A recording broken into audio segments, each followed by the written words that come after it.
आज जो मैं आपको किस्सा बताने जा रहा हूँ वो मेरे पिताजी के साथ घटित हुआ। उस समय मेरे पिताजी नगर परिषद अचलपुर में नौकरी कर रहे थे। उस वक्त उनकी ड्यूटी परतवाड़ा से 3 किलोमीटर दूर गौरखेड़ा के नाके पर लगती थी। गाड़ी का जमाना ना होने के कारण पिताजी साइकिल से आना जाना करते थे। रात बेरात ड्यूटी हुआ करती थी। हमारा घर भी गौरखेड़ा में होने के कारण एक रात पिताजी 1 बजे नाके के लिए निकले। संतरे के बगीचों की ठंडक थी।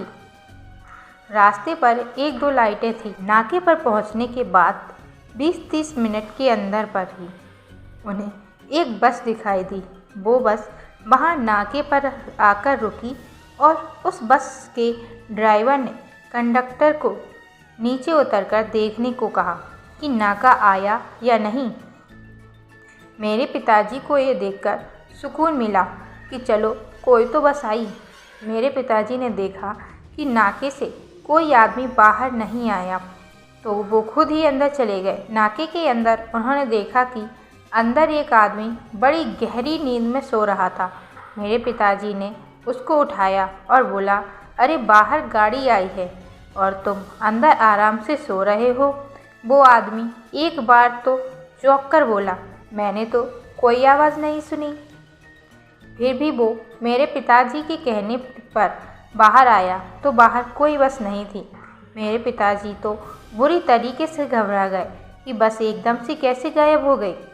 वो नाके वाला आदमी जानता था कि पिताजी ने जो देखा वो छलावा था। नाके वाले ने सिर्फ ये कहा कि गांव वालों से इसके बारे में पूछ लेना, वो सब कुछ तुम्हें बता देंगे। अगले दिन सुबह मेरे पिताजी ने एक गांव वाले किसान से पूछा, कल रात 1 बजे मुझे सवारियों से भरी एक बस दिखाई दी और थोड़ी देर बाद वो गायब हो गई। तो उस गांव वाले ने बताया कि आज से 5 साल पहले इसी नाके पर एक बस दुर्घटना हुई थी जिसमें ड्राइवर कंडक्टर समेत 20-30 यात्री मारे गए।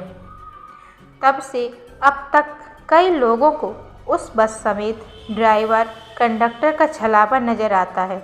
मेरे पिताजी ये सुनकर काफ़ी घबरा गए। उसके बाद उन्हें वो बस कभी नज़र नहीं आई, लेकिन वो आज भी इस किस्से के बारे में हमको बताते हैं तो हमें बहुत भय सा महसूस होता है। तो दोस्तों, कुछ ऐसे भी किस्से लाइफ में हो जाते हैं जिन पर यकीन करना मुश्किल होता है। ये थी हमारी आज की कहानी। मिलते हैं ऐसे ही एक नए वीडियो में। Thanks for watching.